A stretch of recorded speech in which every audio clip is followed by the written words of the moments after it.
Qué bendición tan grande podernos reunir. Les animo a que me acompañen al libro de Jonás para seguir exponiendo nuestro libro sobre este maravilloso profeta. Es un libro que espero esté siendo de mucha bendición para la vida de ustedes como para mí lo está haciendo. Jonás, capítulo 1, versículos. Voy a leer desde el versículo 10, querida iglesia. ¿Podemos leer, hermanos?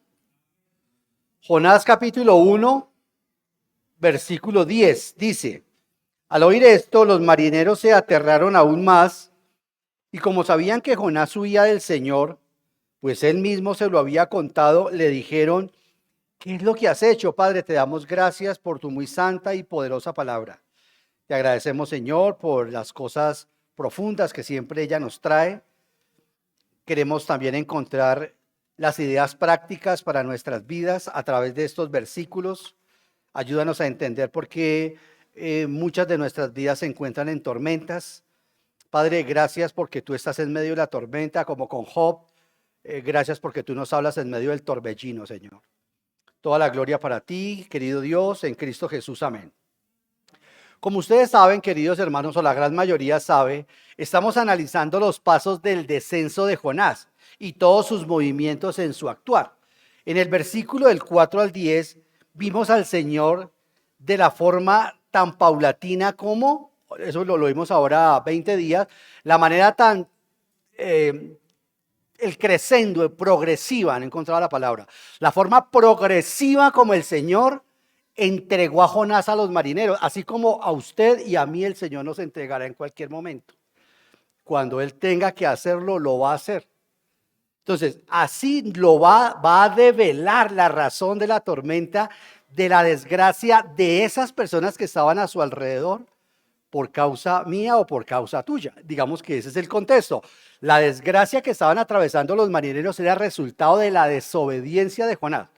Esos fueron los últimos 2 sermones que vimos. ¿Es tu fe un tropiezo para ti y para los demás? Y las preguntas que nos hicimos fue: ¿cómo puede ser mi fe un tropiezo para los demás? ¿Y cómo puede ser mi fe un tropiezo para mí mismo? Digamos que ahí es donde hemos nosotros trabajado. Y vimos ahora, la última vez lo vimos, cómo la forma en que el Señor entrega al culpable, al fugitivo, de manera sobrenatural. Vimos el ejemplo, cómo a través de echar las suertes, una práctica que, bueno, entré en ese momento no de forma exhaustiva, pero sí de una manera muy sucinta a explicar cómo esta gente echaba los dados, de esa manera consultaba la suerte, y dentro de una práctica pagana, el Señor se glorifica, exactamente igual que pasó en la sección de brujería de Saúl con la bruja de Endor. Si usted cree en los pentecostales, le van a decir que ese que se apareció allí no era Samuel, sino un demonio. Usted mira por todos los lados y las Sagradas Escrituras dicen que ese que se apareció en la sección de brujería con Saúl y la bruja de Endor fue Samuel, porque ese es nuestro Dios es muy poderoso. Nosotros los libros deuterocanónicos del segundo canon, nosotros no le damos autoridad de protocanon, del primer canon, pero en la iglesia romana como si se lo dan, y si se lo diéramos acá tendríamos que creerlo de esa forma, porque el libro deuterocanónico de sabiduría y de eclesiástico también sostienen que fue Samuel el que vino de esa regresión de los muertos. ¿Por qué he dicho esto? Porque el Señor puede hablar y de hecho lo hace a través de quien sea, como sea, donde sea y con quien sea. Siempre lo he dicho y lo repito, en esta esquina no está Dios y en esta otra esquina está Satanás. Satanás es la mascota de Dios. El mal no es solo producto de Satanás, el mal cumple un propósito para nosotros que Dios lo ha diseñado, porque en la eternidad vamos a tener libertad también. El pecado es el resultado de la libertad que tenemos nosotros. Todo eso es importante tenerlo presente, porque creemos que cuando lleguemos a la eternidad vamos a ser autómatas. No, qué horrible. Si el Señor nos permitió ser libres y agentes libres aquí en la tierra, imagínese usted en la eternidad ser mascotas del Señor. ¿A usted le gustaría eso? ¿Sí le gustaría eso? Reconozcamos, hermanos, que la mayoría de nuestros problemas es resultado de nuestra libertad. El hombre es libre, por lo menos para pecar. Basta de esos sistemas teológicos que andan enseñando que el hombre es un arlequín, que es algo así como un mamarracho, que es algo así como la mascota de Dios. Por lo menos el hombre tiene que tener libertad para pecar, o si no el pecado sería asunto de Dios. Entonces, queridos hermanos, eso es lo que ha ocurrido. Su profeta, el siervo suyo, le ha desobedecido, ha usado su libertad y no quiere ir a evangelizar a las gentes de Nínive. No le interesa, no le importa la suerte de esa gente y ahí quedamos. Entonces, en el versículo 10 que lo alcanzamos a evacuar en la anterior enseñanza que tuve el honor de servir, los marineros le hacen esa pregunta, dice, los marineros se aterraron aún más y como sabían que Jonás huía del Señor, pues él mismo se lo había contado, le dijeron, oye, ¿qué has hecho? ¿Por qué hiciste eso? Y es sorprendente. Vamos entonces al versículo 11 y 12. Dice, pero el mar se iba enfureciendo más y más. Así que le preguntaron a Jonás, escucha lo que le preguntan los marineros, ¿qué vamos a hacer contigo para que el mar deje de azotarnos? Versículo 12, tómenme y láncenme al mar y el mar dejará de azotarlos, le respondió. Yo sé bien que por mi culpa se ha desatado sobre ustedes esta terrible tormenta. Yo soy un papá necio. He metido toda mi familia en problemas, mi esposa, mis hijos, la educación, todo. Y luego pregunto, ¿por qué está ocurriendo esto? Aquí Jonás, el Señor lo empieza a llevar, a través de la tormenta propia, esta desgracia de Jonás, el Señor lo empieza a convencer de su pecado, de que todo lo que está ocurriendo es resultado de sus decisiones, de su pecado. Miren, me encanta, queridos hermanos, porque no vamos a hacer tampoco exhaustivamente cada versículo, ¿cierto? Pero sí me gusta cuando dice, yo sé bien, dice Jonás, que es el arrepentimiento. Es la convicción, ¿verdad? Cuando estamos en pecado, estamos convencidos de que estamos en pecado. Y es lo que el Señor quiere. Y es lo que queremos de nuestros hijos. Y es lo que queremos de nuestros padres. Y es lo que queremos de los hermanos en la iglesia cuando están en un proceso de disciplina. El convencimiento de su pecado. No la aceptación de su pecado. Pues eso ya es evidente. Es el convencimiento. Dice Jonás, yo sé bien que por mi culpa se ha desatado sobre ustedes esta terrible tormenta. Queridos hermanos, me impacta mucho porque Jonás usa el lenguaje de los penitentes. Jonás usa el lenguaje de los que saben que son culpables, de los que llegan a la convicción de sus propias culpas y no desean que otros sufran por sus pecados y necedades. Ese es el arrepentimiento que Dios busca. No, si yo sé que por haber tomado estos medicamentos, esta droga, se los transmití a mi hija en el tiempo de embarazo. Sí, yo sé eso, qué pesar, ¿no? No, ese conocimiento no basta. Es la convicción de decir mea culpa. Yo soy la responsable o el responsable. Y en ese contexto son las palabras del penitente, ¿no?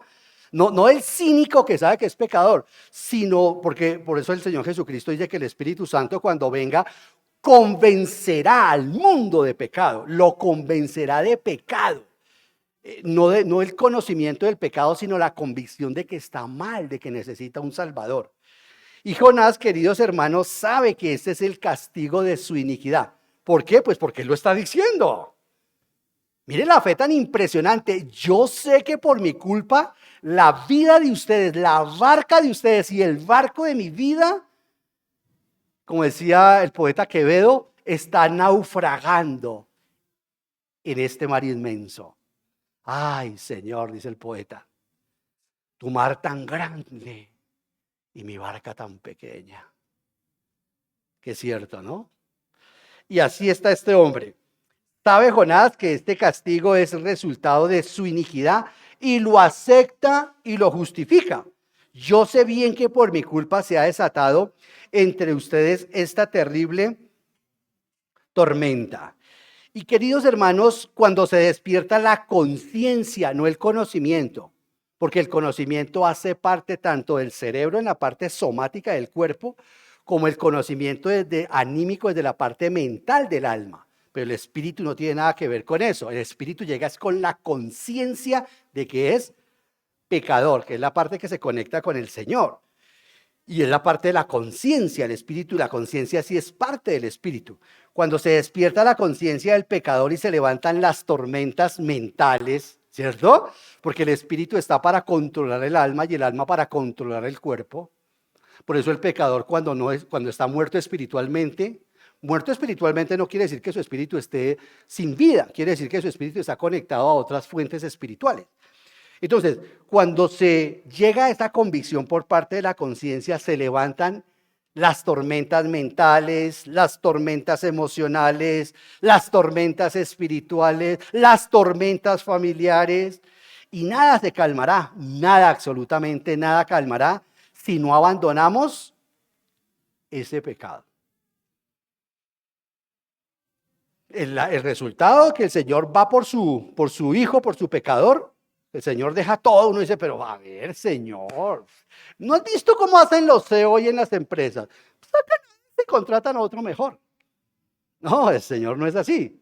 ¿Por qué? Porque aquí no estamos hablando de un llamado, aquí estamos hablando de un escogido. Una cosa es el llamado y otra cosa es el escogido. Todos son llamados, pocos los escogidos. Este era un escogido del Señor.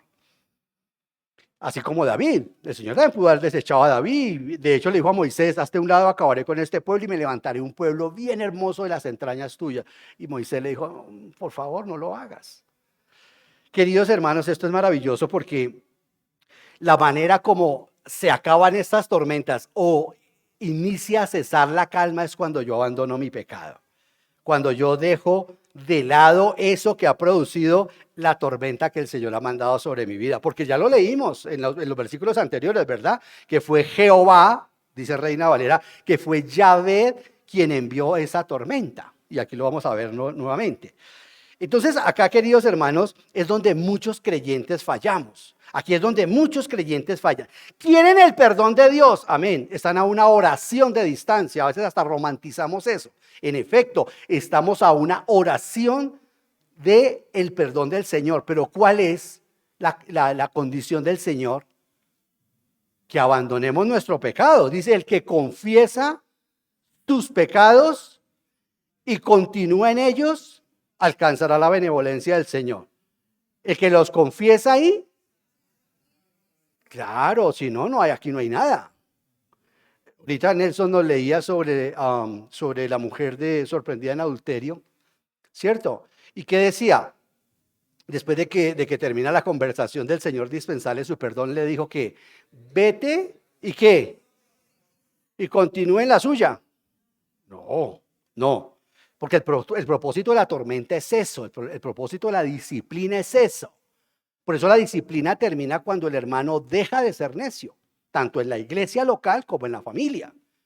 O si su hijo vino y usted lo ve con convencimiento de pecado, usted le va a quitar la comida y encima le va a dar más. No, pues el proceso de la disciplina o el propósito de la disciplina es eso, que tu hijo sea consciente de que la ha embarrado, de que ha roto la armonía contigo, con el papá, de que ha roto la armonía con sus padres. Ya no vamos a jugar a luchitas o ya no le voy a dar muchas cosas que tenemos, ¿cierto? Porque la relación, el chalón, la paz está rota. ¿Cómo restauramos ese chalón, esa paz? Bueno, estamos buscando que a través de los diferentes mecanismos de disciplina que el Señor emplea en nuestras vidas y que nosotros empleamos con nuestros hijos los apliquemos y que eso surta un efecto en el corazón de ellos. Pero una vez se opera la disciplina hay que parar la cosa. En esta semana que tuve la bendición de estar en otro lugar, y hablábamos de varios temas de cómo usar la vara. Yo le decía, es que la vara se usa en instancia, ya en la última instancia. ¿Y cuántos años es que estamos hablando de la persona? No, va a cumplir 12. No, pero la vara a los 12 años. Eso ya es complicado a esa edad, empezar con la vara a esa edad. O sea, aquí ya se empezar de otras maneras, de otras formas. No porque no se puede infligir disciplina física. Pero es que un muchacho a los 12, una chica a los 12 años ya puede ser violencia. O sea, ya sería otro tema que estamos de hecho pensando en traer unos temas así. Pero queridos hermanos, lo que deseo que quede en nuestra primera parte de la tesis es eso. El pecado temporal hace que haya una ruptura, desde el punto de vista de los teólogos, ellos llaman a esto muerte espiritual del cristiano temporal, porque el Espíritu Santo deja de operar en el creyente y uno se apaga. Y los indicadores que muestran que se ha apagado el Espíritu Santo en nosotros es el fruto del Espíritu de Gálatas 5. ¿Me está siguiendo, querida iglesia? La persona pierde la paz, el amor, el gozo. Esos indicadores de allí, el sabor, ¿no? Los 9 sabores del Espíritu Santo que Pablo nos habla en Gálatas 5. Una persona cuando está en pecado pierde el gozo, pierde la paz, pierde el amor temporalmente. Entonces, aquí nosotros vemos que es donde muchos creyentes fallan, lo digo, y el perdón de Dios es lo que está buscando, es eso, nuestra culpa. Continúo en el versículo 13, voy a leer, entonces sigo en el 13, sigamos ahí en el 13. Sin embargo, vea lo que dice, entonces digo, Jonás, yo sé bien que por mi culpa se ha desatado sobre ustedes esta terrible tormenta. Sin embargo, en un intento por regresar a tierra firme, pero en el 12 había dicho Jonás que ¿qué? Que la solución ¿cuál era? Estaba convencido, convencimiento. Por eso usted no puede llegar a ser cristiano, y le hacemos esa invitación hoy. Si usted realmente, usted puede entender que a través de Jesucristo hay perdón de pecados, pero nosotros podemos ser unos grandes pecadores con conocimiento y no ser salvados. No es el conocimiento de que yo soy pecadora, de que yo soy pecador lo que me salva. Es el convencimiento. Convencimiento. Y eso nomás lo da el Espíritu Santo. Y aquí Jonás dice, acaben con mi vida, que yo sé que es la manera como se calmará este tema. Bueno, versículo 13 sigo. Dice, sin embargo, en un intento por regresar a tierra firme, los marineros, ¿no? Se pusieron a remar con todas sus fuerzas, pero como el mar se enfurecía más y más contra ellos, ¿no lo que, hermanos queridos? No lo consiguieron, hermanos. Dice la palabra del Señor ahí, se pusieron a remar con todas sus fuerzas. ¿Quiénes?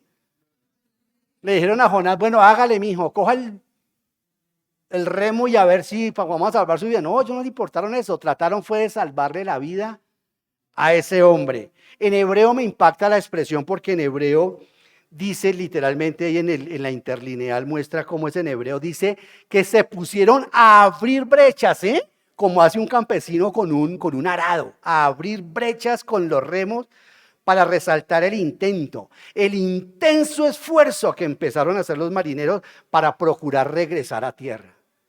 Admirable una cosa de esas, ¿no? Qué contraste. Los inconversos tratando de salvarle la vida al creyente y el creyente huyendo para que los inconversos no se salven. Cuando el Señor nos atrapa.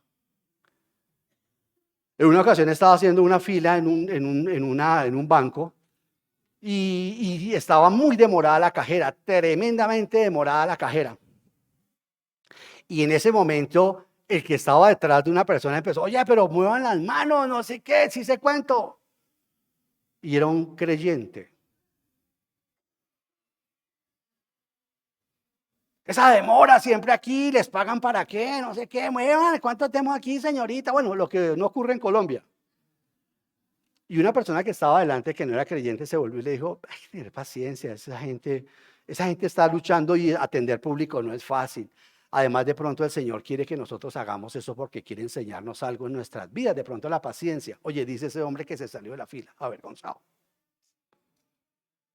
Avergonzado de que una persona del mundo, tal vez no, pero para el concepto de él, le reprimiera el Señor a través de otra persona que estaba delante de él. O sea, lo que hacemos siempre, los pasamos el semáforo, bueno, todo generalmente o de manera infortunada somos nosotros los creyentes. Y ese es un contraste impresionante. Jonás, finalmente iban a morir estas personas en el mar y listo. Pero el Señor le había dicho a Jonás es que fuera a predicar para que lo salvara de la muerte eterna a los de Nínive. Y eso es lo importante, que lo socialicemos y que lo compartamos, hermano. Nuestras vidas como cristianos acá se van a acabar dentro de pronto.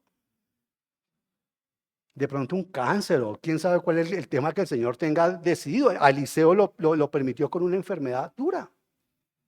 al apóstol Pablo a través de una decapitación, a Pedro a través de un proceso duro de crucifixión. El mismo Señor Jesús fue a través de la crucifixión. Pero queridos hermanos, debemos nosotros como cristianos entender eso. A veces el mundo tiene más fe en sus propios ídolos o en sus propios principios o en sus propias fuentes espirituales que nosotros los cristianos. Jonás sabía finalmente que por el Señor se iba. Sin tener en el Antiguo Testamento, es cierto que en el Antiguo Testamento la teología de escatología estaba muy confundida todavía para ellos y se necesitó que Cristo viniera y que les aclarara la cosa, y Marta ya aprendió harto el tema, pero era cierto que ellos creían de alguna forma que estaban bien con Dios. Entonces, queridos hermanos, es impresionante esto. Estos hombres tratando de salvarle la vida a Jonás, y Jonás no está preocupado del destino. ¿Usted está preocupado del destino eterno de la persona que le paga su salario? ¿Del que nos da la platica para poder comer? ¿De ese que es impío? Sí, seguramente arrogante y todo, pero a veces nuestro negocio puede ser una gran fuente para llegar, que gente conozca. Nosotros sabemos que el destino de esa gente está... Precisamente esos sermones, vuelvo a repetirlo, se llaman sermones de avivamiento. Lo que estoy tratando de motivarles y motivarnos es a evangelizar, hermano. Primero, que haya un avivamiento en su vida, para que en extensión haya un avivamiento para las demás personas. Dice el versículo 13 que se pusieron a remar, ¿pero qué? Pero no lo consiguieron. Dice que no lo consiguieron. El intento de los marineros fue inútil. ¿Por qué fue inútil? ¿Por qué fue inútil, iglesia? ¿Por qué cree usted que fue inútil? Porque no estaban luchando contra las fuerzas naturales, estaban luchando contra Dios. Y ahí sí no gana nadie. Estos hombres estaban no luchando contra el mar. Amén, iglesia. ¿Cansados? Usted está luchando contra su trabajo, contra sus circunstancias o contra Dios.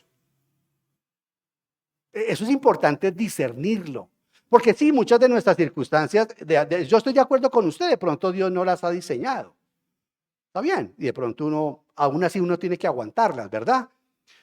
Pero en la mayoría de los casos, y especialmente para nosotros los cristianos, las circunstancias las ha creado el Señor. Estos hombres estaban luchando contra Dios, porque dice las Sagradas Escrituras que era Dios quien había provocado la tormenta para llevar a Jonás al arrepentimiento. ¿Vamos bien, querida iglesia? ¿Estamos conectados? Ese es uno de los propósitos fundamentales de nuestras pruebas. Por eso el título del mensaje es ese: el propósito de Dios en nuestras tormentas. Y ese es uno de los propósitos fundamentales de nuestras pruebas, que cuando estamos en pecado o hemos entrado en la tibieza espiritual, vamos a atravesar tormentas. ¿Para qué? Para hacernos volver a Dios. Dios va a emplear esas tormentas para hacernos volver a Él. Dice las Sagradas Escrituras, pero que no les fue posible llevar el barco a tierra, repito, porque estaban luchando. ¿Contra quién? Miren lo que dice Proverbios 21:30, dice: de nada sirven ante el Señor la sabiduría, la inteligencia y el consejo. El contexto de Proverbios ahí es cuando una persona intenta luchar contra el Señor. De nada sirven ante el Señor la sabiduría, la inteligencia y el consejo. En otras palabras, hermanos, nadie puede tener éxito cuando se enfrenta a Dios. Nadie. Pablo pregunta a los corintios, allá en 10:22, dice Pablo: ¿vamos a provocar a celos al Señor o qué? ¿Acaso somos más fuertes que el Señor? Mira las palabras de Pablo en 1 Corintios 10:22. ¿Acaso somos más fuertes que el Señor? Ya usted tiene la convicción del matrimonio. Listo, no se va a casar porque usted quiere seguir pecando. ¿Qué? ¿Somos más fuertes que el Señor? ¿Vamos a desafiar al Señor? ¿Vamos a provocar a celos al Señor? Dice Pablo. No, Señor. ¿Acaso somos más fuertes que Él? Hermanos, escuche esto. Aunque los hombres piensen que tienen de su parte, escucha esto: la prudencia de los políticos, la ciencia de los sabios, la fuerza y la estrategia de los militares, nada puede prevalecer contra Dios. Eso es lo que uno de los consejeros del Sanedrín le dijo al Sanedrín cuando trataron de golpear a los apóstoles. Gamaliel, ojo, de pronto esto que está ocurriendo sí es producto de Dios y nosotros terminamos enfrentándonos contra Dios. Este presidente de la República está, ¿por qué? Porque este es el único que Dios no pudo controlar. Ah, pero los otros sí los controló Dios y los puso Dios. Yo no llamar eso escala de valores, yo simplemente llamar eso ignorancia intelectual y política. Pero sobre todas las cosas, desacato espiritual. Alta traición sería en la corte celestial. En la corte de David se nos procesaría. David me llamaría, el rey David me llamaría, ¿estás diciendo esto y esto contra el Señor? Sí, traidor, tú eres de acá, mátenlo. Y nosotros estamos dentro de un reino, que es el que pone, él pone, quita, depone, hace lo que quiere. ¿No lo creemos?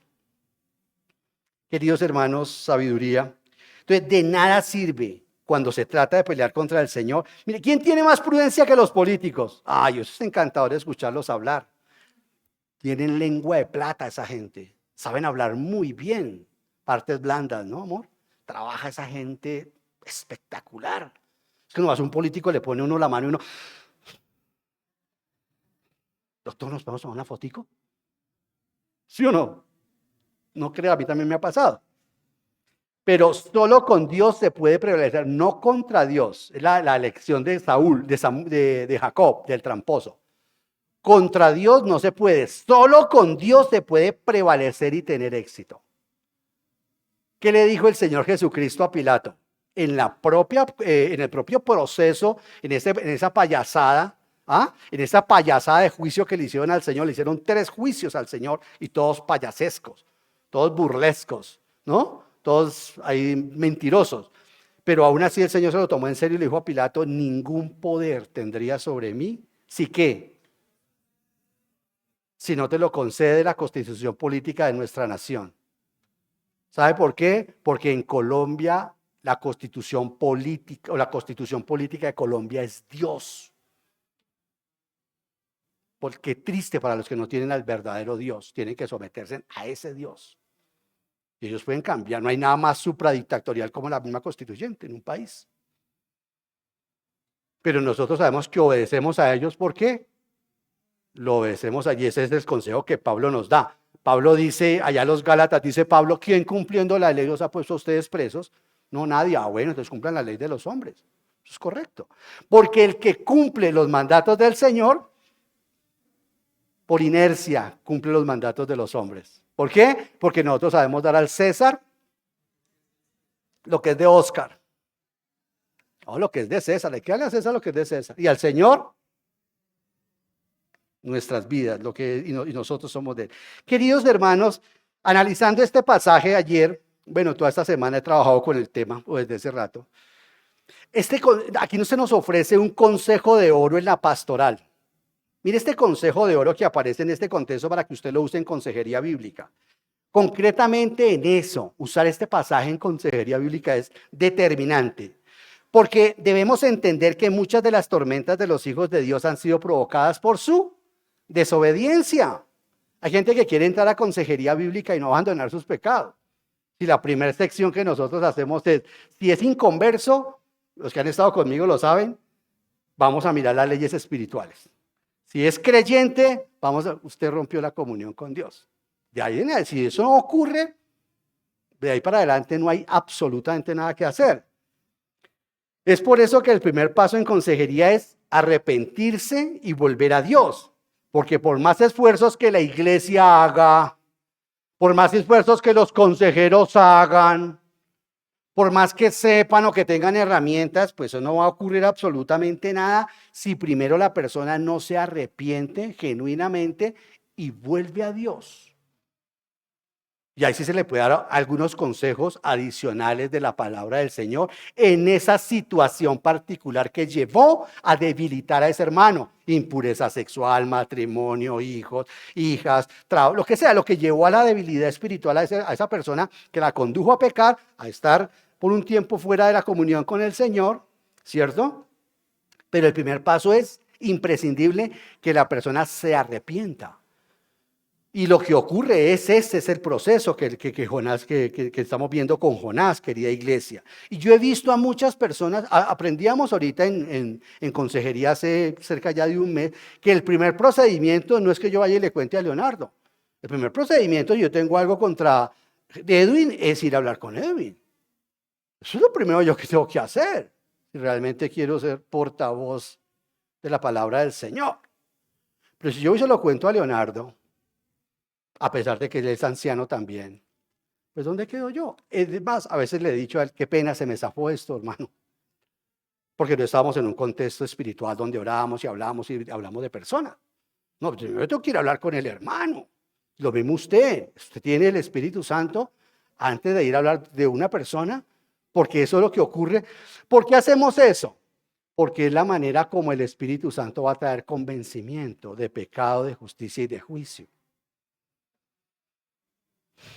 Porque el Espíritu Santo no puede estar disociado con el Señor Jesucristo, así como yo a veces lo estoy con mi cónyuge. Él piensa algo, él, ¿no? Porque ya no es mi amor, sino él piensa algo y yo pienso otra cosa. No, el Señor Jesucristo habló del procedimiento, del protocolo que se tiene que llevar para que el Espíritu Santo, porque es un proceso donde la persona tiene que ser convencida. Y aquí vemos el proceso. Todo el proceso, por eso veo que es una perla, ¿no? Un consejo de oro. Todas las molestias que se toma el Señor con Jonás, hasta que lo lleva a arrepentirse. Versículo 14. Entonces clamaron al Señor. ¿Quiénes clamaron al Señor?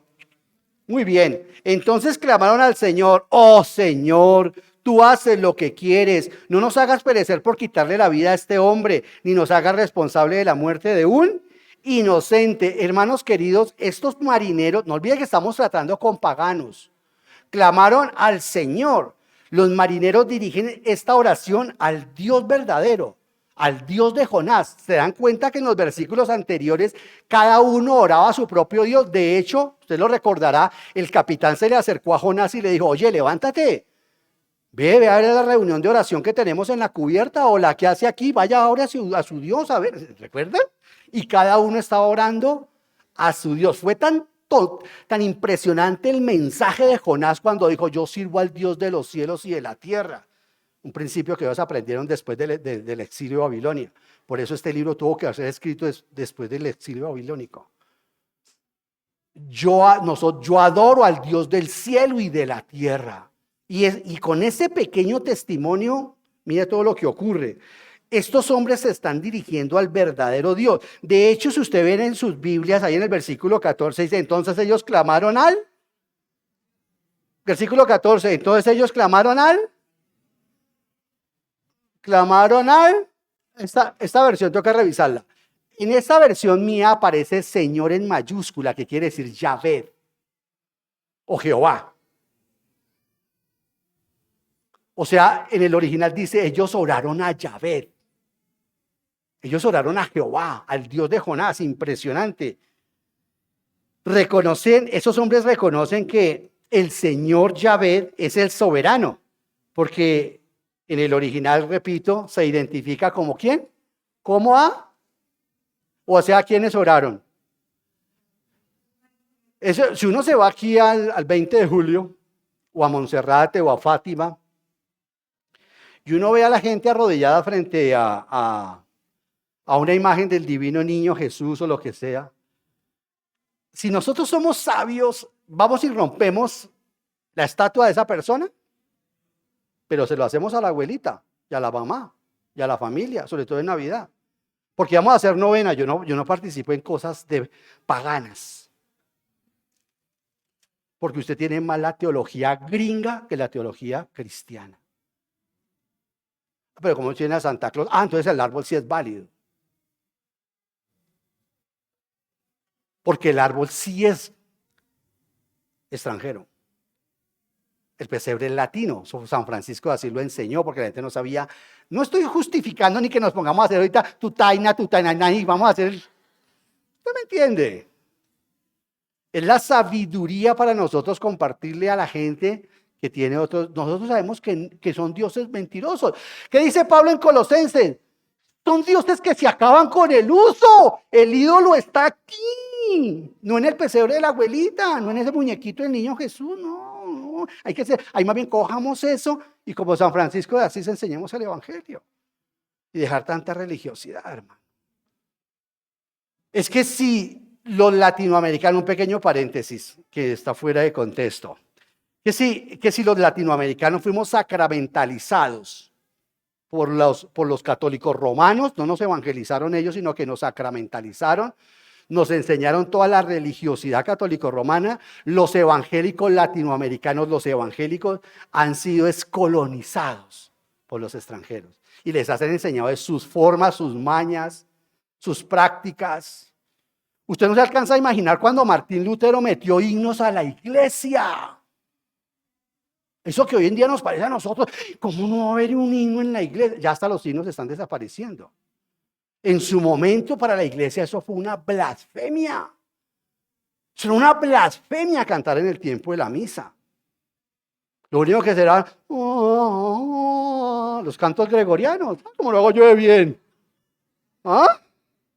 Me llaman Gregorio. No, mentira. Y eso fue un escándalo, pero ¿cómo van a cambiar los cantos gregorianos? Por los cánticos que ahora está componiendo, es que Lutero, el hereje ese. Y en el año 70, permítame en la cuya, no sé ni por qué lo estoy diciendo, señor, y en el año 70 fue la bronca durísima contra Marcos Witt, Adrián, porque ellos comenzaron otro modelo de alabanza. Uy, eso en muchas iglesias, eso se cortaron las venas espirituales. ¿Cómo vamos a sacar los sacrosantos signos? Esa es la práctica de unos hermanos muy válida, pero esa no es la forma única de adorar al Señor en música. ¿De acuerdo, queridos hermanos? Ahí no sé, pequeño. Y gloria a Dios que nosotros nos disfrutamos y nos gozamos nuestros signos, ¿cierto? Pero eso lo estoy diciendo por lo mismo. Porque trasladado al plano de la espiritualidad pasa lo mismo. Si uno ve que uno es una persona religiosa que va a misa, que es sabiduría para compartirle el evangelio. Así como Pablo hizo cuando lo llevaban a la montaña de Marte y todos los filósofos, ¿no? Los epicúreos y los estoicos, los filósofos de ese momento llevaron a Pablo para que les hablara sobre los dioses que él estaba hablando. Y Pablo vio, dice el contexto según San Lucas en Hechos de los Apóstoles, que cuando Pablo llegó a Atenas, en ese momento Atenas no era la cuna de la cultura, en ese momento se había trasladado a Corinto, pero todavía en Atenas había mucho filósofo. Pero el punto es que Pablo ve toda la ciudad llena, entregada a los ídolos, y dice que le dolió en su corazón ver la ciudad entregada a los ídolos. ¿Cierto? Dice eso en Hechos 17. Y que al otro día cuando lo invitaron a predicar, ¿cómo comenzó Pablo? Pablo no dijo, me doy cuenta que ustedes son unos idólatras, unos... ¿Qué dijo? Dijo, atenienses, les felicito. Recorriendo la ciudad me doy cuenta que ustedes son muy religiosos. Y viendo esta cantidad de lares, esta cantidad de altares que tienen, vi uno que dice al Dios no conocido. Eran tan religiosos estos hombres que dijeron, como decía mi madre, por si acaso. Le ponían su velita por si acaso. Por si acaso. Ahí les dijo, pues ese por si acaso es del que vengo yo a hablarles. Del Dios que ustedes adoran, pero que no conocen. Y que yo vengo, ay Señor, tuviéramos esa sensibilidad para evangelizar como Pablo, ¿no? Pero bueno, a eso estamos llamados. Entonces acá, volviendo a nuestro Jonás, nosotros vemos implícitamente la forma como esta gente va quedando evangelizada. Y es una súplica que hacen estos hombres pidiendo perdón. Escucha esto, querida iglesia y amigos que nos acompañan. Es una súplica pidiendo perdón por tener que echar a Jonás al agua. ¿Sí o no? Venga, no me echa al agua, hermano, no me echa ya al agua. Decimos, dale, no me echa al agua.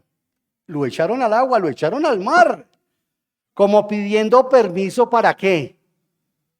Para hacer la voluntad de Dios. ¡Ja, ja! Y nosotros los cristianos dizque rogándoles a los hermanos para que hagamos la voluntad de Dios. Y el impío le pide permiso. Nosotros dizque cada mes con mi experiencia con Dios, ¿no? Para tratar de crear en nosotros esa realidad de que debemos hacer la voluntad del Señor.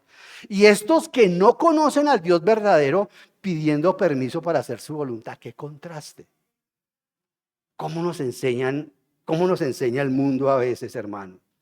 Qué impactante. Esos hombres se convirtieron en instrumentos de la voluntad de Dios sin saberlo. ¿Quién es el que más lo machaca a usted? ¿Su trabajo? ¿Su vicio? ¿Su familia? ¿Su papá? ¿Su trabajo? ¿Su sentimiento? ¿Qué es lo que lo trasnocha nos machaca más? ¿Qué? Esos son los instrumentos que Dios usa. Esas son nuestras tormentas que Dios usa para traernos a Él, para que volvamos a Él. ¿Y qué pasó? Oración escuchada, versículo 15. Así que tomaron a Jonás y lo lanzaron al agua. ¿Y qué, hermanos queridos? Y la furia del mar, el que tenga oídos para oír. A los inconversos los escucha el Señor. Por lo menos en ese contexto los escuchó. En Romanos, hablando el apóstol Pablo de cómo levantó el Señor la iglesia para darle celos a la nación de Israel, en el original dice, me rebelé a un pueblo que no sabía orar. Porque los judíos tenían maneras de orar. El mar se aquietó. Notemos, hermanos, que cuando lanzan a Jonás al mar, se acaba la tempestad. ¿Por qué se acaba la tempestad? ¿Por qué se acabó la tempestad? Porque Dios no afligirá por siempre. Dios no siempre contenderá con nosotros. Dios solo contenderá con nosotros hasta que nos sometamos y volvamos de nuestros pecados. Hasta ahí llega. Lo mismo que le estoy diciendo, un papá sabio, ¿cierto? Hará eso. Un jefe sabio hará eso. Hasta cuando se consigue, no se trata tanto de que la disciplina sea algo punitivo. Lo que se está buscando es el corazón del infractor. Eso no tiene nada que ver con la ley colombiana, ni con el sistema penitenciario a nivel mundial, donde las cárceles son lugares de castigo, no de resocialización.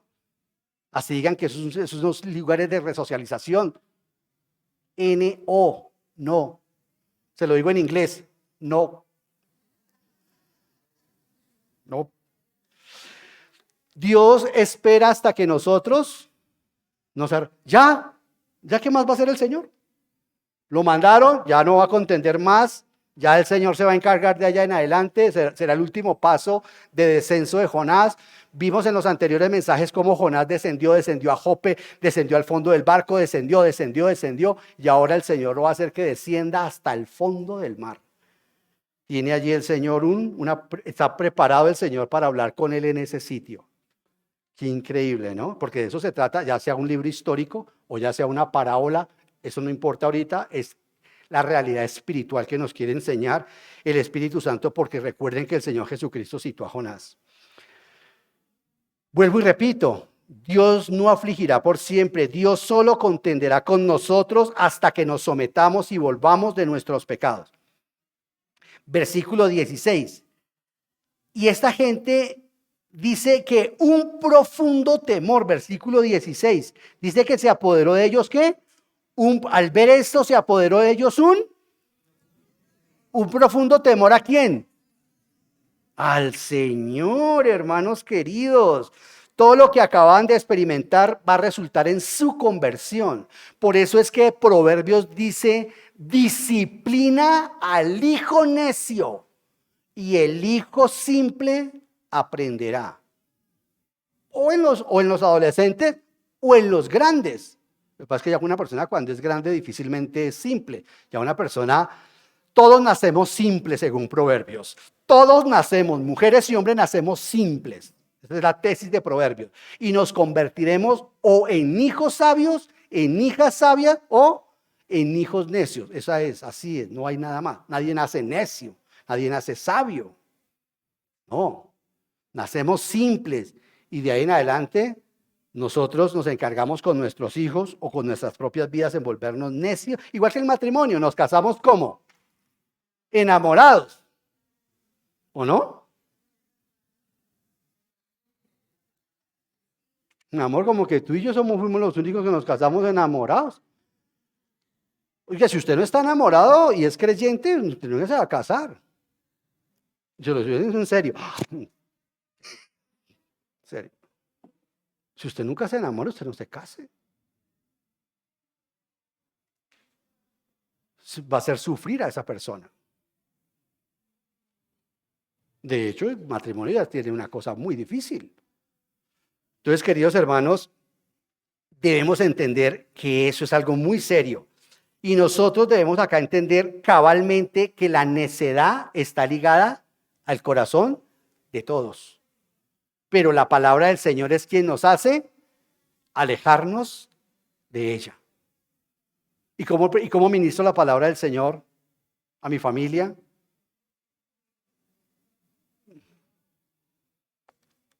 ¿Con religiosidad? Aquí sí es.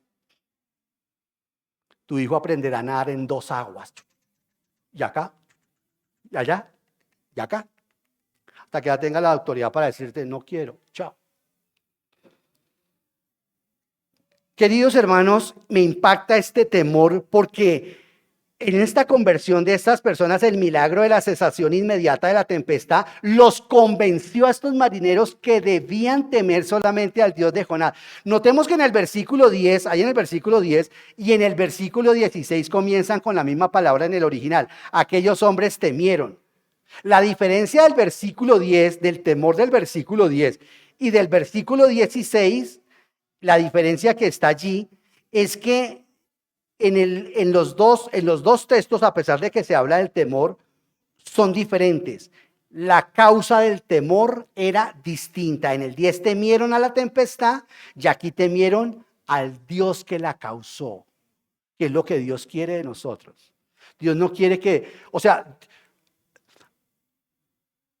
nosotros tenemos unas idolatrías, les decía mi profesor de fenomenología de la religión. El ser humano, especialmente los cristianos, tenemos una cantidad de idolatrías de Dios. Si usted trata de pensar en Dios, usted está haciendo idolatría. Porque Dios es simple, espíritu simple, por totalidad, no por pequeñez, por absoluto. Y nosotros, queridos hermanos, a veces tratamos de meter a Dios en una cajita de nuestro sistema teológico, religioso o cultural. Y Dios no es así. Dios no es así. Nosotros podemos llegar a entender y a comprender cómo estas personas se convierten a pesar de que no se les ha dado una presentación sistemática del Evangelio. Pues de hecho ni siquiera el Señor Jesucristo había muerto, no había venido. Pero aquí esta gente se convierte en adoradores del Señor. ¿Lo está diciendo el texto o no? No pelee conmigo, no, Video. Yo he leído otros comentaristas que dicen que probablemente ellos no se convirtieron, seguramente que no. Pero que acá tuvieron un convencimiento y tuvieron un sacrificio, lo dice claramente ahí. Dice, al ver esto se apoderó de ellos un profundo temor al Señor, a quien le ofrecieron ¿qué? Un sacrificio y le hicieron.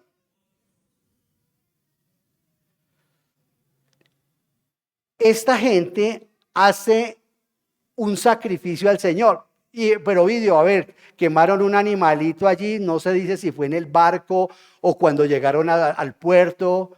El hecho es que esta gente le ocurrió algo afín a lo que le ocurrió a Naamán. Ustedes recordarán, Naamán era un general sirio a quien el profeta Eliseo le hace una sanidad en su cuerpo que tenía lepra y el hombre queda convertido al Dios de Israel y ahora él tiene que volver a su nación y le dice a Eliseo, ¿qué hago? Porque quiero seguir ahora a este Dios verdadero. Y Eliseo le dice, tranquilo, dice, va a llevarme un poco de tierra. Sí, esa historia está en el segundo libro de Reyes. Voy a llevarme, vea la ignorancia, pero eso es un amor infantil que Dios aprecia harto. Y se lleva un poco de tierra, 2 costales de tierra se llevó de Israel. Y cada vez que llegaba a su país, volteaba el saco de arena, lo colocaba ahí y oraba al Señor. ¿Tú crees que Dios premia eso? Pues estamos hablando de eso, porque al Señor le gusta así. Señores, a él le gusta la inocencia. Pero no es la inocencia para pecar, sino la inocencia en la prudencia como nosotros debemos tener cuando actuamos y cuando nos referimos a Él. Queridos hermanos, al parecer los marineros quedaron convencidos de que Yahvé era el verdadero Dios, pero ese conocimiento, ese solo conocimiento no salva. Usted puede saberlo, usted puede haber nacido, su mamá puede ser cristiana, su mamá puede ser diaconisa, o su papá puede ser pastor, o lo que sea. Eso no salva a una persona. Se debe creer en el sacrificio perfecto para acceder a la salvación. Esta gente hizo un sacrificio, pero el sacrificio verdadero en el que yo debo creer es en el del Señor Jesucristo. Y eso se llama el Evangelio de la Gracia. Mire el versículo 12, ahí dice, ¿qué dice en el versículo 12? A ver, todos leamos el versículo 12. 1, 2, 3. Tómenme y láncenme.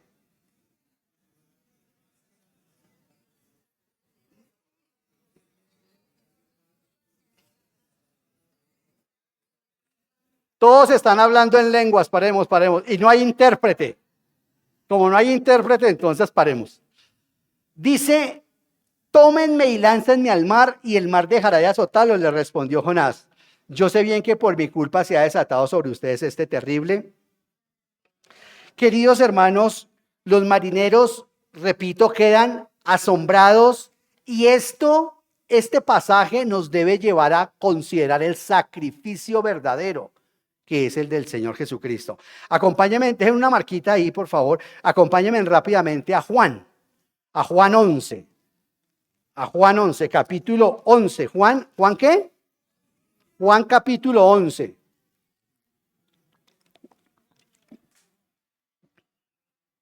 Y vamos a leer desde el versículo 49. Es necesario entender esto porque veo gente que nos acompaña hoy por primera vez y de pronto puede pensar que este sacrificio es cualquier sacrificio. Que a Dios, porque en estos días a propósito alguien dijo por ahí que todas las religiones conducen al cielo. ¿Sí escucharon eso por ahí? Por ahí dijeron eso, ¿no? Antes decía que todos los caminos conducían a Roma. Bueno, todos los caminos puede que conduzcan a Roma, pero al cielo no. Y todos los sacrificios, no es que yo hago un sacrificio enorme por mi familia, un sacrificio enorme por este matrimonio, no, ese sacrificio es chévere, pero eso no es suficiente para que eso funcione. Lo que el Señor realmente quiere es este sacrificio. Esto nos lleva a considerar el sacrificio, porque Jonás se va a sacrificar, ¿cierto? Se va a sacrificar por esos marinos. Dijo, láncenme al mar. ¿Y qué iba a pasar en el mar? Bueno, los que hemos ido al mar y los que hemos trabajado allá, sabemos que en medio de esa tormenta ese hombre no iba a salir. De hecho, les he contado a algunos de ustedes que nuestro capitán nos enseñaba que si alguno de nosotros caíamos en las olas o en Alaska o en Juneau, que es la capital de la parte más fría, nos decían, si por alguna razón usted cae al agua, usted no trate de salirse. Así nos decían. Delante del Señor, así nos decían, no trate de salirse. Primero porque ahí las poleas se lo cogen. Y segundo, búsquese el fondo, que usted no alcanza a durar 2 minutos. El sufrimiento son máximo 60 segundos. Busca el fondo. Que el corazón se para rápidamente. ¿Cierto? Y bueno, aquí no estaban en las gélidas aguas de Alaska, sino estaban en un mar muy embravecido. Y el hombre dice, mátenme y eso se calmará. Versículo 49, 11:49, porque quiero que terminemos pensando en el verdadero sacrificio. Dice el versículo 49, uno de ellos llamado Caifás, que ese año era el sumo sacerdote, les dijo, ustedes no saben nada en absoluto, no entienden que les conviene más que muera un solo hombre por el pueblo y no que perezca toda la nación. Dice Caifás, ¿no entienden que les conviene más que muera un solo hombre por el pueblo y no que y no que perezca toda la nación? Alguien podría decir, pues más vale que matemos a un solo hombre, a Jonás, y no que perezca toda la gente aquí en el navío. Pero me impacta esto porque Caifás tiene en mente, el sumo sacerdote Caifás, para darle rápidamente un contexto a esto, Caifás tiene en mente entregar al Señor Jesucristo porque han decidido matarlo. Han decidido acabar con la vida del Señor Jesús. Y el hombre tiene en mente entregar al Señor Jesús a la muerte para impedir, y era cierto, para impedir que la nación romana viniera y acabara con todo Israel. Eso es cierto. Entonces lo que estaba buscando aquí Caifás es que a través de la muerte muriera solamente el Señor Jesucristo y no que toda la nación pereciera. Pero mire lo que dice el versículo 51. Pero esto no lo dijo por su propia cuenta. El apóstol Juan nos dice que fue Dios quien puso palabras en la boca del sumo sacerdote Caifás. O sea, el sentido de lo que Caifás dijo estaba dirigido por el Señor.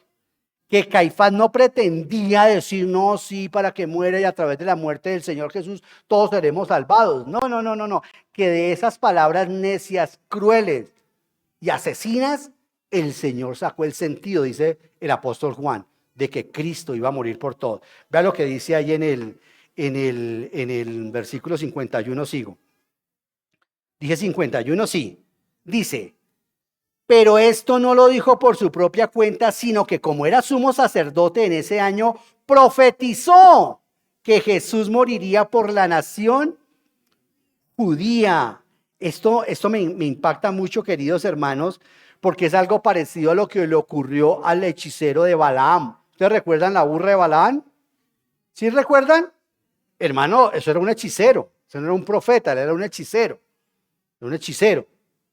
Y este hechicero, el Señor, un hombre llamado Balac, lo contrató para maldecir a los israelitas. Y el Señor cogió todas las maldiciones de Balaam y las convirtió en bendiciones. Lo mismo ocurrió con Caifás. Siendo el autor intelectual de la muerte del Señor Jesucristo, Dios lo usó para que profetizara que este hombre, Jesús de Nazaret, iba a morir por toda la nación. ¿Me están siguiendo? Estoy hablando del evangelio ahora. ¿Qué quiero decir con esto?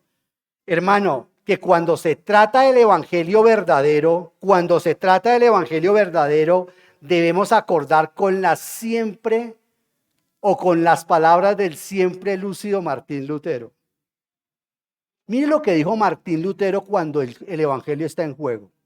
Mire lo que dijo este hombre. Lutero dijo, si el evangelio que se predica es el que está en la Biblia, debemos creerlo.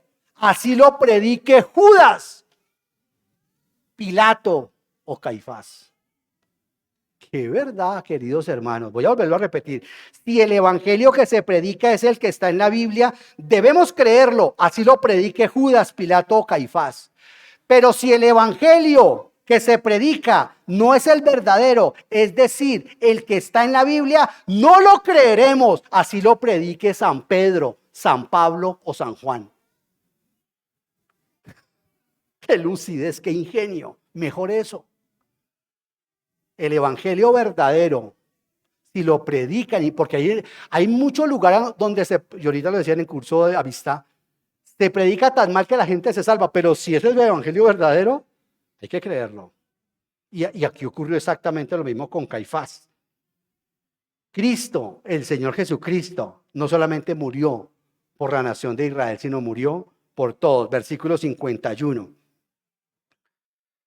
Pero esto no lo dijo por su propia cuenta, sino que como era sumo sacerdote ese año profetizó que Jesús moriría por la nación. ¿Y qué? 52. Y no solo por esa nación, sino también por los hijos de Dios que estaban dispersos para congregarlos y unificarnos. La palabra del Señor nos dice que profetizó que el Señor Jesucristo moriría por la nación judía, pero también moriría por ¿quién? En efecto, queridos hermanos, en efecto, el Señor Jesús murió no solo por la nación de Israel, sino por el pecado de todo el mundo. ¿Me están siguiendo? De manera que si usted en YouTube escucha nombres ribombantes, apellidos Michelén, MacArthur, pero no dicen que Cristo murió por todos, ese no es el evangelio verdadero. Perdónenme que me ponga un poquito serio. Y estoy dando nombre y sé que me expongo a lo que me estoy exponiendo. Evangelio puro, un hombre como Paul Washer decir que el evangelio puro porque Cristo no murió por todos, eso no es evangelio puro. John MacArthur dice que el Señor no murió por todo. Sugen Michelén Miguel Núñez, no dicen que Cristo no murió por todos, pero la Biblia dice que murió por todos. Entonces, ¿qué tenemos que hacer? Debemos creer el evangelio verdadero si lo predica Judas Iscariote, Caifás o Pilato, pero si es el verdadero. Y no debemos creerlo así lo predique Ovidio Arias o cualquiera de ahí para arriba, porque yo estoy bien abajo. Y en este movimiento también están ocurriendo esos pasos. Gente que cree que Cristo no murió por todos. Revísese dónde está. Por favor, revisémonos dónde nos encontramos. El Señor Jesucristo, hermanos queridos, murió por todos. Ahora, la pregunta que esa gente hace es, ¿y si murió? Porque creen que con eso le acabaron a uno el dilema. ¿Y si murió por todos? ¿Porque todos entonces no se salvan? ¿Por qué todos no se salvan? Pues porque no creen. Hermanos, pues porque no creen. Esa gente no comprende que en la cruz hay una sustitución potencial, donde Cristo muere por todos, pero se hace real cuando yo creo. Si yo no creo, no. Y Dios no queda vencido si Cristo muere por todos, pero todos no se salvan. Porque ahí es donde cae de pies a juntillas cabe la predicación del evangelio. El evangelio tiene que ser predicado para que la gente lo rechace o para que la gente lo acepte. Evangelismo no es por la cantidad de manos que se levantan y aceptan a Cristo. No. Cuidado con eso. Entonces eso es importantísimo decirlo. Y tengan los apellidos que tengan, hermano. No se asusten. Este es el Cordero de Dios que quita el pecado de algunos. Y Él murió por todos, para que todos sean salvos. Miren lo que dice en 2 de Pedro 2, capítulo 2, dice que esa gente, capítulo 1, voy a leerlo en Reina Valera, que es la que tengo memorizada. Dice que aún la gente que Cristo rescató, dice 2 de Pedro capítulo 1, capítulo 2, versículo 1 y 2, dice, aún los que Cristo rescató lo negarán, traerán apostasía y que les espera a esa gente el infierno. Uno dice, pero al fin, si lo rescató, ¿por qué se van para el infierno? Porque una cosa es el rescate, agorazo, y otra cosa es salir de la esclavitud, exagorazo. Cristo muere por todos, pero solo los que salgan de allá son los que no lo aceptamos seguirlo a Él. Eso es y gracias a Dios por las nuevas versiones que ya traen explicado el tema. Entonces, no piense que Cristo no murió por usted. Sí murió.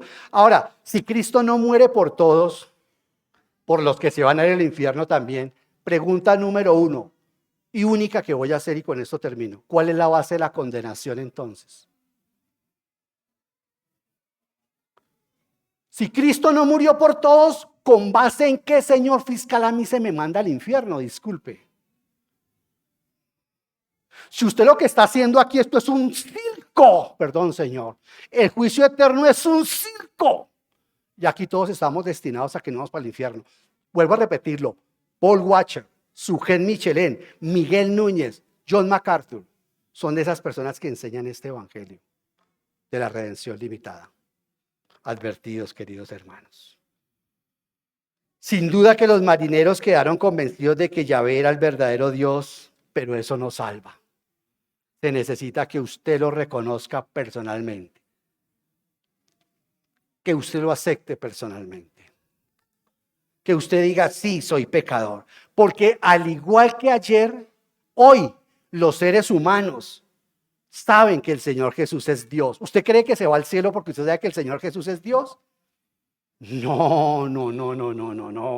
Al igual que ayer, solo los que quieren aceptarlo como su Salvador personal serán salvados. Al igual que estos marineros, muchos saben que pueden acercarse a Dios. Hoy se han acercado muchos, pero no desean ni quieren su reconciliación. En esta semana, yendo a unos exámenes de laboratorio, me entró al celular la llamada de un hermano de acá, de la congregación, y nos pusimos a conversar de unos temas, y el taxista definitivamente se dio cuenta que yo era cristiano y algo más, por lo que estaba hablando con el hermano por teléfono. Y cuando colgué el teléfono, el taxista me preguntó ¿a qué me dedicaba yo? ¿A qué se dedica usted? Le dije. Y aproveché para hacerle una charla, para ir haciendo la charla más personal. Fui aprovechando paulatinamente y lo fui conduciendo a él hacia su condición espiritual. Y le fui diciendo cómo ofrece Dios la salvación a través del Señor Jesucristo. ¿Y saben qué pasó? Hasta ahí me escuchó el tipo. Hasta ahí me escuchó el taxista. Hicimos un silencio como de unos 10 segundos. Nos quedamos callados. Él haciéndole digestión a lo que yo le había dicho. Yo diciendo, haz tu trabajo, Señor. Era él diguyendo. Bruscamente él cambió la conversación. Queridos hermanos, le dije, ¿a usted no le gustaría que lo asesoraran espiritualmente? Me dijo, me miró y me dijo, no quiero que me asesoren espiritualmente. Él tomó su decisión. Don Aníbal, perdóneme, llegó a esta congregación igual. Me estaba haciendo él una carrera y la cosa terminó diferente. Con este chico esta semana terminó diferente. Bien, evangelicé, sí. ¿Se perdió de ese muchacho? Yo creo que no. Queridos hermanos, quiero decir con esta humilde ilustración que me pasó de mi persona esta semana, es que hoy como ayer la gente sabe quién es Dios y saben cómo acercarse a Dios, pero no lo quieren como su Señor y su Salvador. El versículo 17 dice de Jonás 1:9, de Jonás 1:17, el Señor por su parte dispuso un enorme pez para que se tragara a Jonás, quien pasó 3 días y 3 noches en su vientre. Usted, amiga, hermana, hermano, ¿usted cree que es necesario que el Señor lo lleve hasta el vientre de sus problemas? ¿Hasta un embarazo no deseado?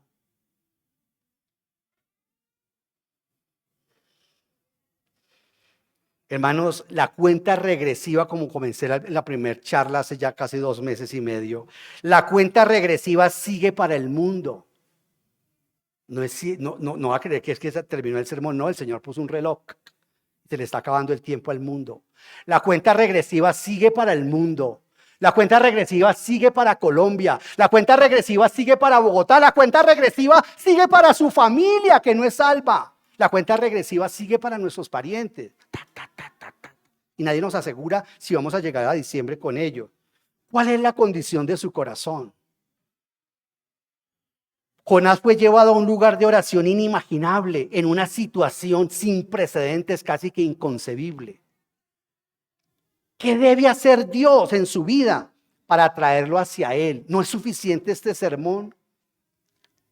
Si una persona se va al infierno, tiene que pasar no solamente por encima de esta iglesia, no solamente tiene que pasar por encima de este atril, no solamente tiene que pasar por encima de este mensaje, no solamente tiene que pasar por encima de esta Biblia y de este humilde siervo. Si usted pasa por encima de todo eso, ya no hay nada que lo detenga.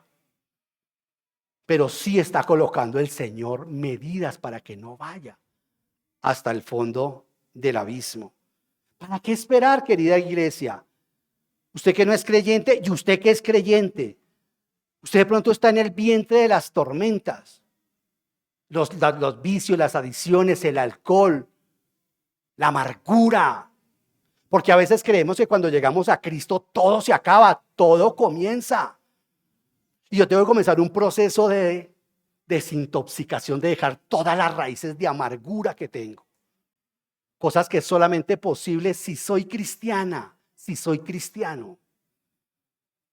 Por eso el apóstol en Hebreos dice, cada uno debe analizarse para ver si no tiene una raíz de amargura. Todos estamos llenos de raíces de amargura por nuestros papás, por la crianza que se nos dio, por el contexto, por el matrimonio que no tuvo o que fracasó, por la empresa o por la empresa a la que no llegué, por el contexto social, o porque nunca pude alcanzar una profesión, o porque la obtuve y fui un desdichado. Queridos hermanos, todos podemos estar en el vientre de las tormentas, pero quiero decirle algo positivo. Dele gracias al Señor por eso. No quiero dejarla sin ilusión, no, no, hermano. Quiero adelantarme, quiero hacerle un pequeño corto del capítulo 2. Hermano querido, usted puede orar, dele gracias al Señor por los problemas que tiene, por la situación que tiene, por el quebranto sexual que tiene, por la adicción que tiene, por el matrimonio que se está acabando, por el desamor que ha dejado de sentir por su pareja y decir, Señor, ¿cómo hago para acabar con esto? Más bien dígale, desde el vientre del pez, Señor, te estoy orando y yo sé que tú lo puedes hacer.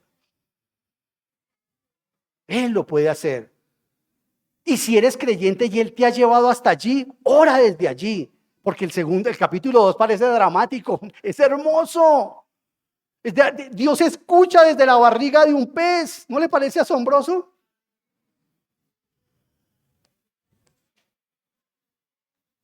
Cuando me apuñalaron en la calle del Cartucho, yo dije, oh Dios, ¿cómo perdí la vida de esta manera, Señor? Me acordé de mi mamá, de mi hermana y de mi familia.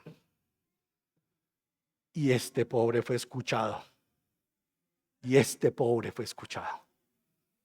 Hermanos, si Dios puede hacer eso con personas de la calaña mía, ¿qué no puede hacer con usted, que está sentado hoy aquí en la iglesia? Si está en problemas, ore. Yo estoy en problemas. Yo también estoy. No crea que mi vida es Alberto Veo 5. No.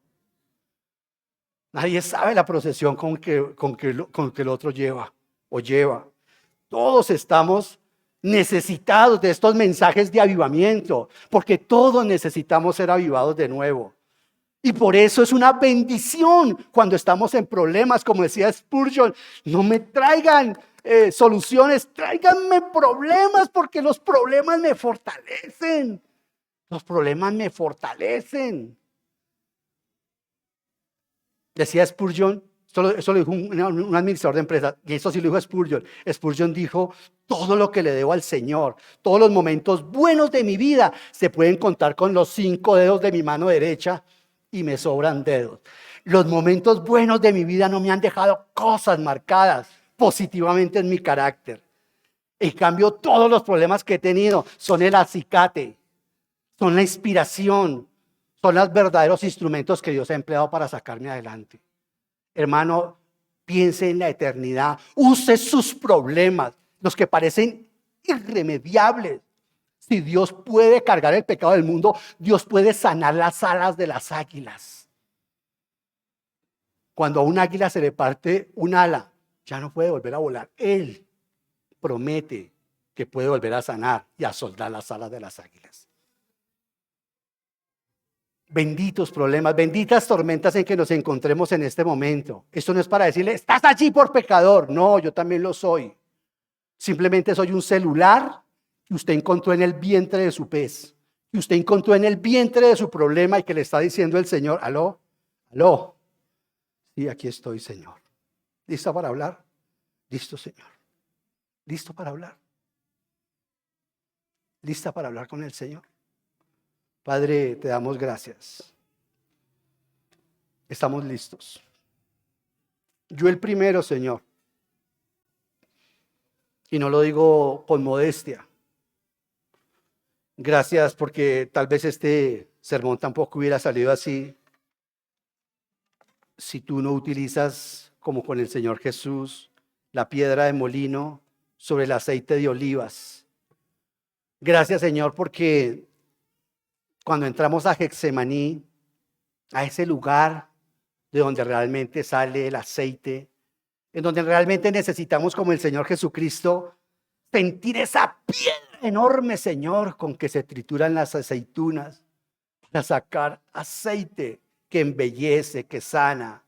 Oh Dios de los cielos, solamente tú sabes la razón por la cual muchas personas nos encontramos hoy, tal vez en el momento más difícil de la roca, de la piedra de molino. Pero Señor, ahí estás tú. Gracias porque a través de esta sorprendente, maravillosa y sobrenatural historia, tú nos muestras que las tormentas tienen un propósito maravilloso y es traernos otra vez a ti. Señor, gracias porque no hemos tenido que esperar, como le pasó a Job, 38 largos capítulos, 38 largos meses tal vez, Señor, para saber que tú nos puedes hablar desde el torbellino. Pues bien, Señor, desde el torbellino de nuestros problemas te hablamos, Señor. El huracán está que se mueve muy fuerte, Dios. Gracias por estar allí con nosotros. Gracias por recordarnos una vez más que sí quieres que tengamos vida abundante aquí en la tierra, pero que definitivamente todo esto lo estás haciendo, Señor, con el propósito que tienes con nosotros en la vida eterna. Y concretamente porque todas estas situaciones están haciendo que el carácter del Señor Jesús se forme en nosotros, porque ese es el propósito fundamental acá en la tierra. Toda la gloria para ti, en el nombre de Él. Amén. Señor les bendiga, queridos.